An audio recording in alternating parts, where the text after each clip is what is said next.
The registration hall of the Galactic Sports Complex stretched wider than 3 football fields. Thousands of beings from across known space moved through the massive chamber. Some walked on legs, others floated, and a few slithered across the polished floor. The air buzzed with hundreds of different languages being translated through universal communicators. Maya Torres stood in line, her simple gray training suit making her almost invisible among the elaborate armor and ceremonial gear of other warriors. She was small by human standards, barely 5 feet 4 inches tall, with dark hair pulled back in a practical ponytail. Her brown eyes watched everything quietly while she waited her turn at the registration desk. 3 spots ahead of her in line stood Kelvin Thross. He was impossible to miss. The Varanthi warrior towered at nearly 8 feet tall, his reptilian body covered in thick emerald scales that gleamed under the complex lights. Muscles rippled beneath his scales with every movement. His species came from Voranth, a world with only half of Earth's gravity, and they had evolved to be physically imposing to compensate for their weaker bone density. Kelvin was arguing with a tournament official about his seating position. His voice carried across the hall like thunder. I have won this tournament 3 times. 3 times. I should be given first seed automatically. The official, a patient being made entirely of living crystal named Coordinator Zen, spoke calmly. The rules are the same for everyone, Champion Thross. Your past victories are noted, but seeding is determined by current rankings across all registered competitors this year. Kelvin snorted, a sound like rocks grinding together. Fine. It matters little.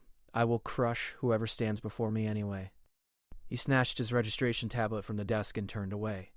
That was when he noticed Maya. His yellow eyes locked onto her, and a grin spread across his scaled face, revealing rows of sharp teeth. Look here, he called out loudly, gesturing toward Maya. A human has come to play warrior. Other competitors turned to look. Some laughed. Others simply stared with curiosity. Maya met his gaze but said nothing. She simply waited for her turn in line. Kelvin stepped closer, his massive frame casting a shadow over her. Tell me, little Deathworlder, did you get lost? The tourism desk is on the lower level. A few more beings joined in the laughter. An insectoid warrior from the clicking clans chittered in amusement. A floating gas being rippled with what its species considered mirth. I am registered for the tournament, Maya said simply, her voice steady and calm. This brought more laughter. Kelvin bent down, bringing his face closer to hers. You? In the interspecies combat tournament, this is not a game for soft creatures. This is where real warriors test themselves. I understand, Maya replied, still calm. That is why I am here.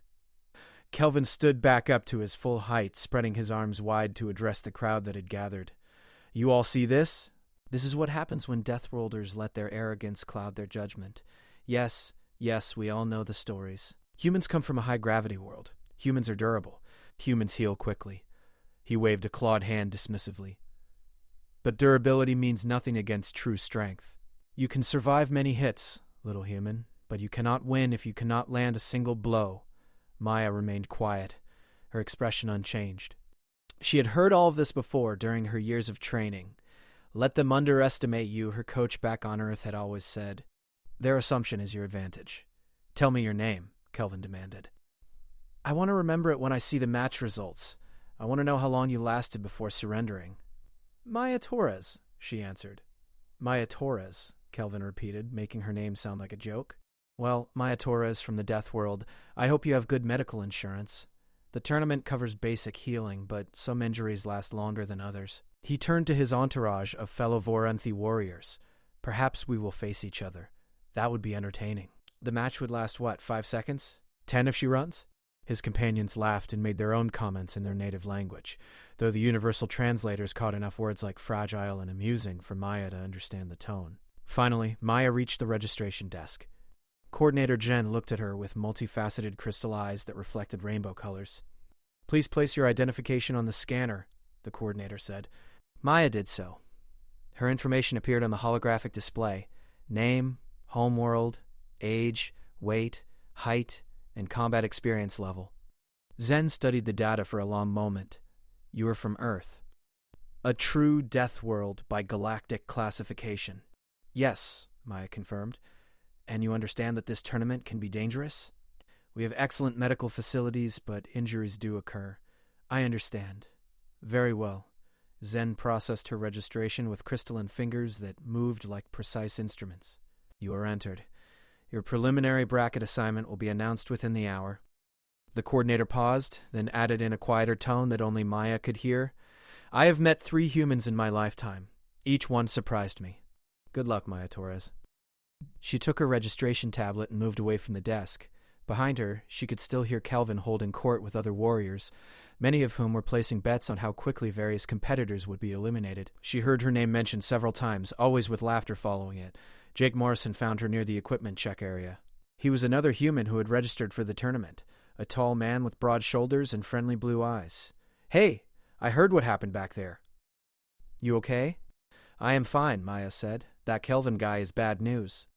He has put 17 competitors in medical bays over his career. He fights dirty when the referees are not looking. Maya nodded slowly, absorbing this information. Thank you for the warning. The tournament brackets appeared on massive holographic displays throughout the complex. Maya stood among hundreds of other competitors, watching as the names and match schedules materialized in glowing letters. She was placed in Bracket 7, while Kelvin Thross dominated Bracket 2. If they both kept winning, they would meet in the semifinals. Her first match was scheduled for the following morning against a warrior named Drex from the planet Cortana. Maya spent the evening reviewing available footage of his previous fights.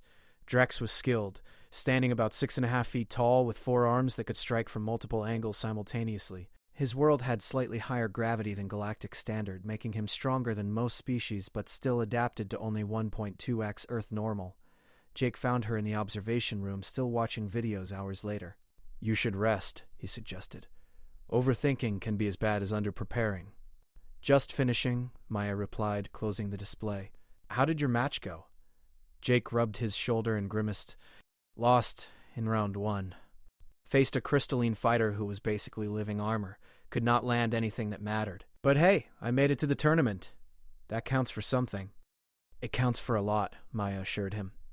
The next morning, Maya entered the arena for her first fight. The combat zone was a circular platform 50 meters wide, surrounded by energy barriers that protected spectators while allowing them perfect views. The gravity setting showed 1.2, which was considered standard for opening matches. Drex entered from the opposite side, his forearms flexing in sequence. The crowd cheered moderately. When Maya was announced, there were a few polite claps and several laughs. Someone in the crowd shouted something about Deathworlders being more brave than smart. The referee, a floating sphere of contained energy, announced the rules. Fight continues until submission, knockout, or ring exit. Lethal techniques are forbidden. Medical teams are standing by. Fighters ready? Both Maya and Drex signaled their readiness. Begin! Drex immediately rushed forward, all 4 arms extending to attack from different angles. It was an overwhelming opening strategy that worked well against opponents who panicked under pressure. Maya did not panic. She stepped inside his reach rather than backing away, moving with smooth efficiency. 2 of his strikes missed completely. The other 2 she redirected with minimal contact, using his own momentum to throw him slightly off balance. Before he could recover, she swept his legs and he crashed to the platform. The crowd murmured in surprise. Drex rolled quickly and came up ready, more cautious now. He began using his 4 arms in coordinated combinations, testing Maya's defenses. She blocked, dodged, and occasionally countered, never overcommitting to any single move. 3 minutes into the fight, Drex was breathing heavily. Maya's breathing remained steady. He charged again, attempting to use all 4 arms in a grabbing technique meant to immobilize her.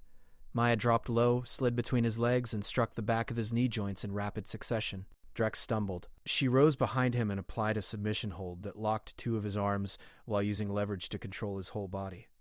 Yield, she said quietly, not cruelly. Drex struggled for 5 seconds, then tapped the mat twice. I yield! The referee announced Maya's victory. The crowd's response was mixed, confusion and surprise more than celebration. Drex stood slowly, rotating his shoulders. You are faster than you look, Deathworlder. I underestimated you. You fought well, Maya replied, offering respect. In another arena across the complex, Kelvin Thross was demolishing his own opponent.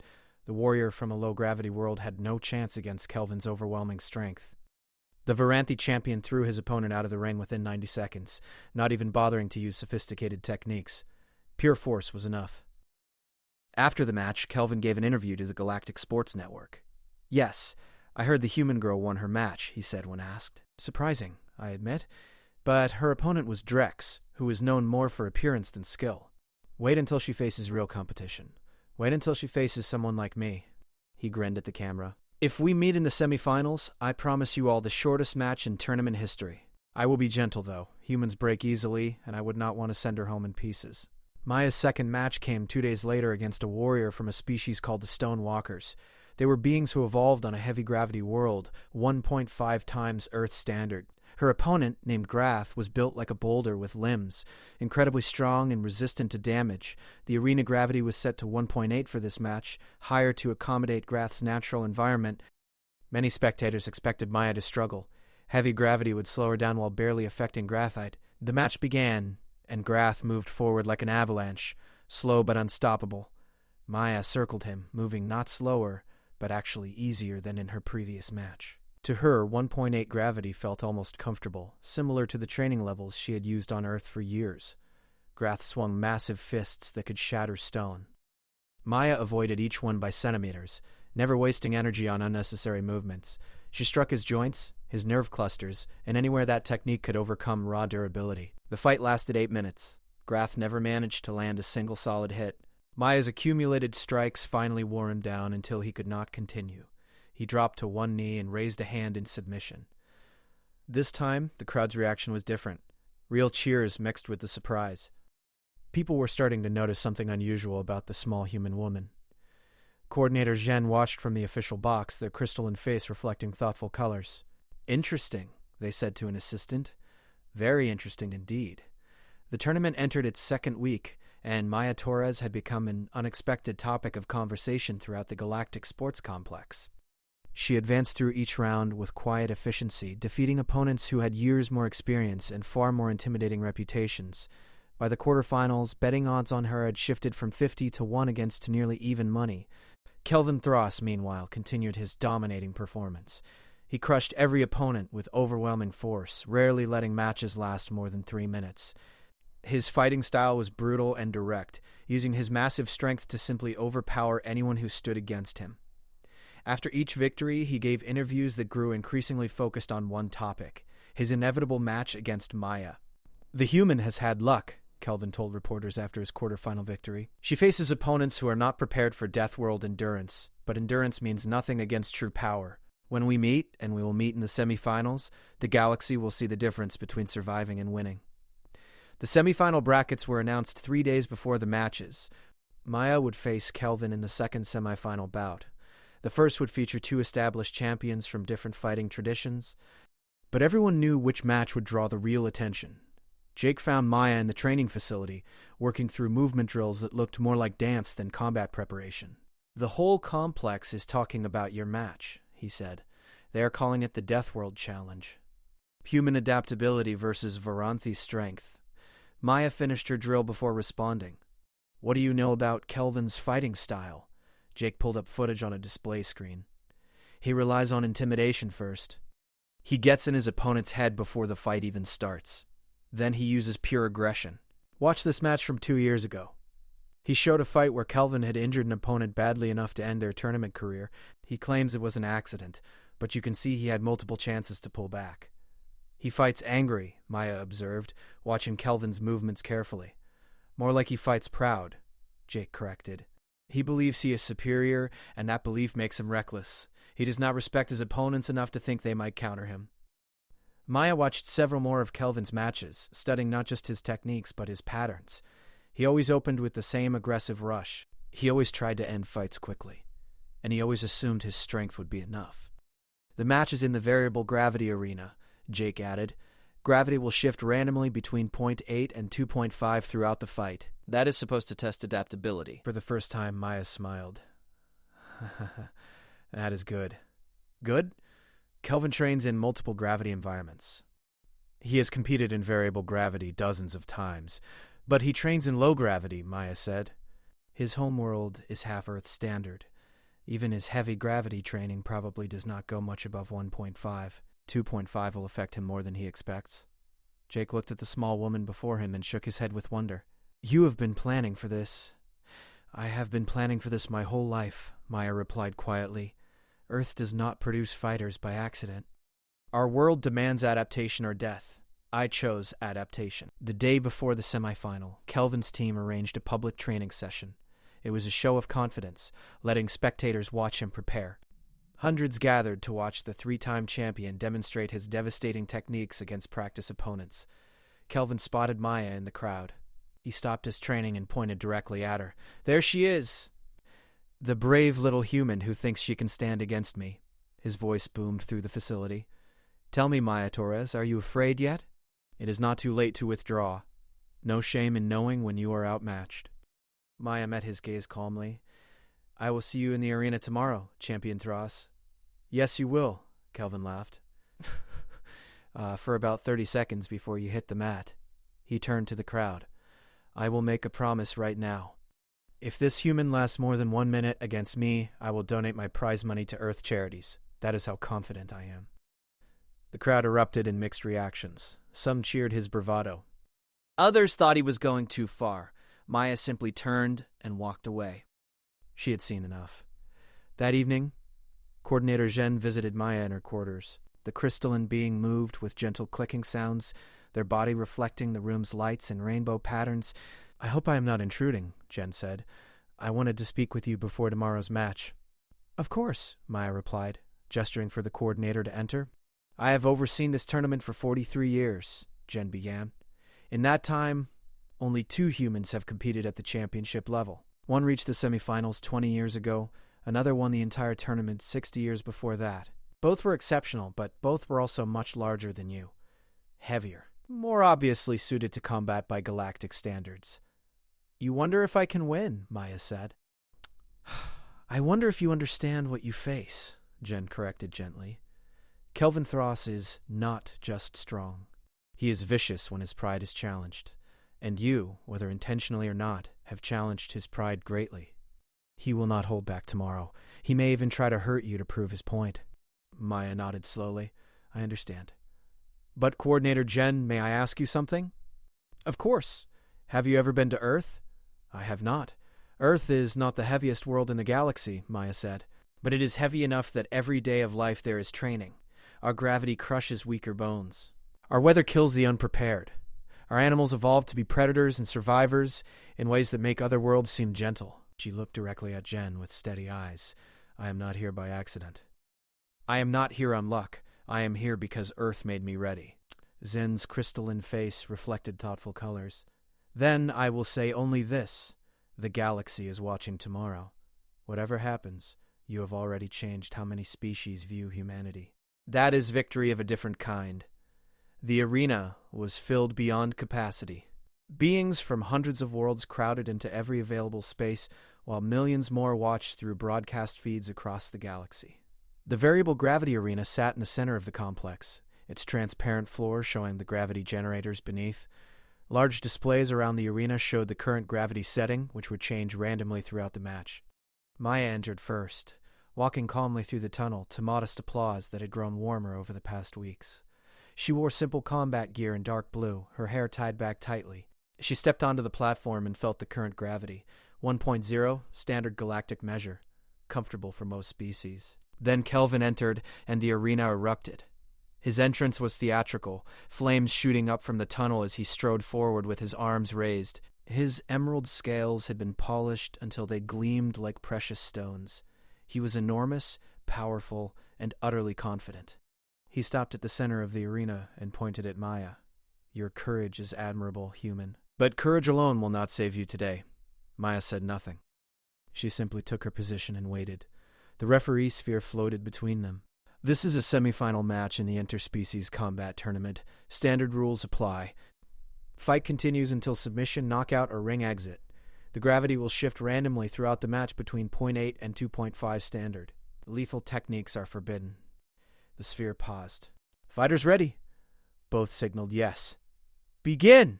Kelvin charged immediately, exactly as Maya had expected. He closed the distance in 3 massive strides, his fist swinging toward her head with enough force to end the fight instantly.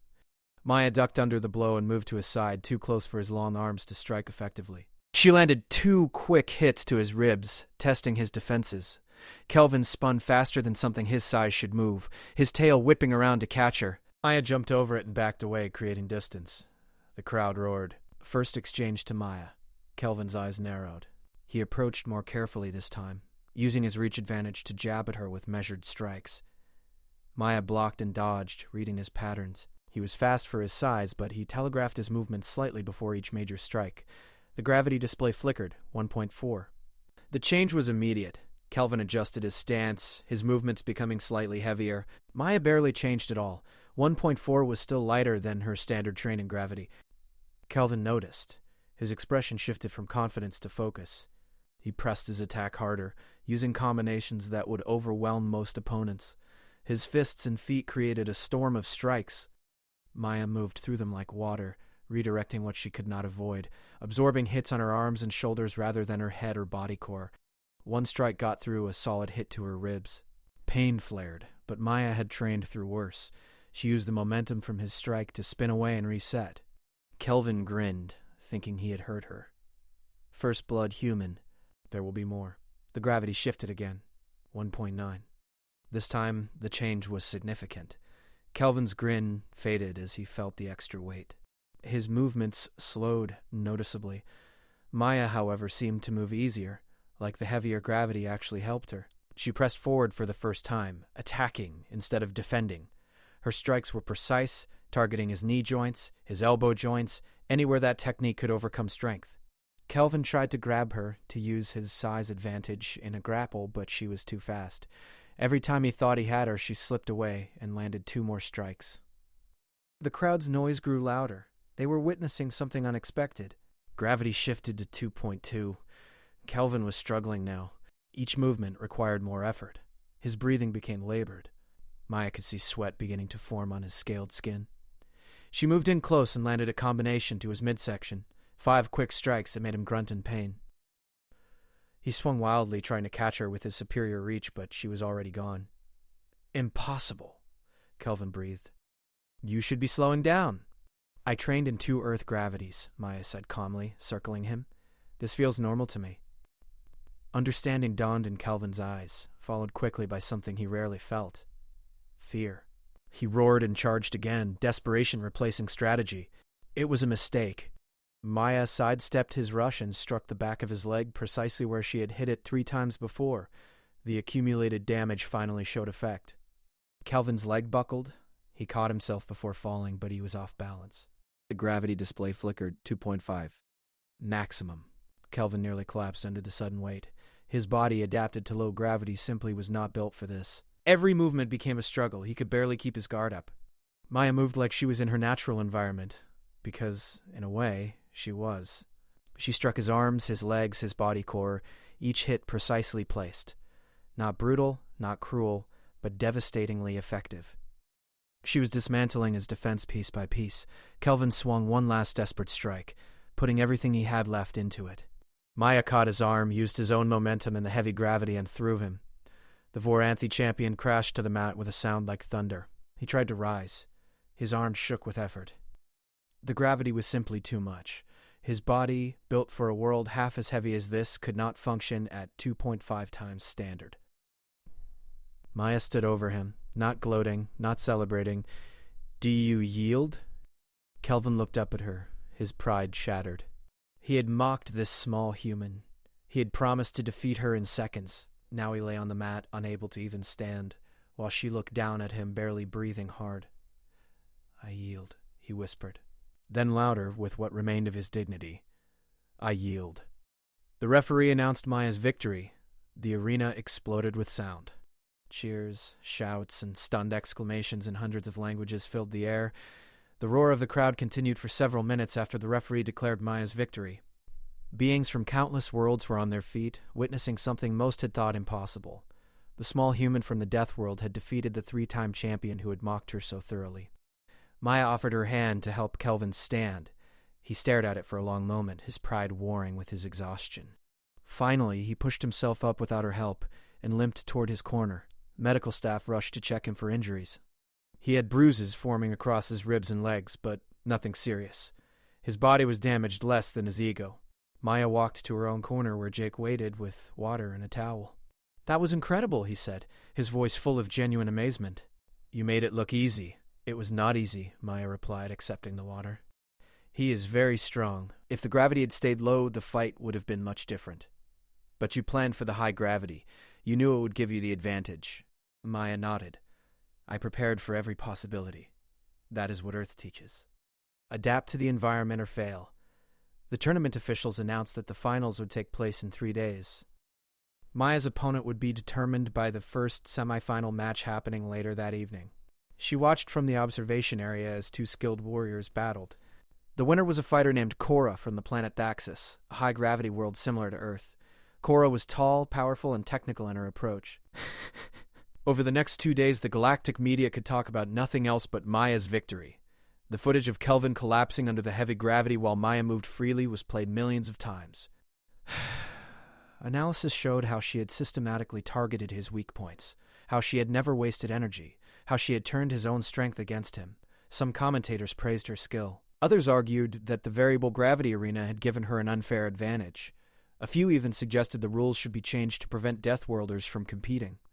But most simply acknowledged what they had witnessed, a perfectly executed demonstration of human adaptability. Kelvin remained in his quarters for a full day after the match, refusing interviews and visitors. On the second day, Coordinator Zhen came to see him. You fought well, Champion Thras, Zhen said gently. I was humiliated, Kelvin replied bitterly. I promised the galaxy I would defeat her in seconds. Instead, she defeated me while barely breathing hard. My career is finished. I will be remembered as the champion who mocked a human and then lost to her. You will be remembered however you choose to be remembered from this point forward, Zhen said. Yes, you lost. Yes, you spoke with too much confidence. But the tournament is not over. You can still show the galaxy who you truly are. Kelvin looked at the crystalline coordinator. What do you mean? Watch the finals. Support good combat. Show grace where you showed arrogance. The galaxy has a short memory for losses, but a long memory for character. The day of the finals arrived. The arena was even more crowded than before. Maya Torres had become the story of the tournament, the underdog who had silenced her critics through pure skill and preparation. Maya and Cora faced each other on the platform. Unlike Kelvin, Cora showed nothing but respect. They bowed to each other before the match began. I have watched your fights, Cora said. You are skilled. This will be a good match. You honor me, Maya replied. May we both fight well. The match was everything the crowd hoped for. Both fighters came from high-gravity worlds, so the variable gravity affected them similarly. It became a pure test of technique, strategy, and will. They traded strikes and counters for 15 minutes, neither able to gain a decisive advantage. Maya adapted her style to match Cora's technical approach. Cora adjusted her tactics to counter Maya's speed. The fight was beautiful in its complexity, 2 masters of their craft pushing each other to the limit. At the 18-minute mark, Maya saw an opening. Cora had a pattern of dropping her left guard slightly after certain combinations. Maya feinted right, then struck left, slipping past Cora's defense and landing a precise strike to a pressure point on her neck. Cora's legs weakened. Maya followed with a sweep and a submission hold. Cora struggled for several seconds, testing the hold for any weakness. Finding none, she tapped the mat. Victory to Maya Torres, the referee announced. This time, the crowd's response was pure celebration. No surprise, no shock, just appreciation for an excellent tournament and a worthy champion. They embraced briefly, warriors recognizing each other's skill. The award ceremony began. Maya stood on the highest platform while Cora stood on the second. The third-place finalist from an earlier match stood on the third platform. Then something unexpected happened. Kelvin Thras walked onto the arena floor. The crowd hushed, unsure what he intended. He approached Maya and stopped before her platform. Then slowly he bowed. It was a deep bow, showing genuine respect. I mocked you, Kelvin said loudly enough for the crowd to hear. I called you weak. I promised to defeat you in seconds. I was wrong about all of it. You are a true warrior, Maya Torres. You defeated me fairly and completely. I am sorry for my words. You have earned not just this championship, but the respect of every fighter in this galaxy. Maya stepped down from her platform and faced him at eye level. You are a great fighter, Kelvin Thras. You challenged me to be better. She offered her hand again. This time, he took it. The crowd erupted once more, even louder than before. Later, after the ceremony concluded, Jake found Maya in the quiet of the equipment room. You did it. You actually did it. We did it, Maya corrected. Earth did it. Every hard day of training in heavy gravity, Every coach who pushed me further, every moment of adaptation, that is what won today.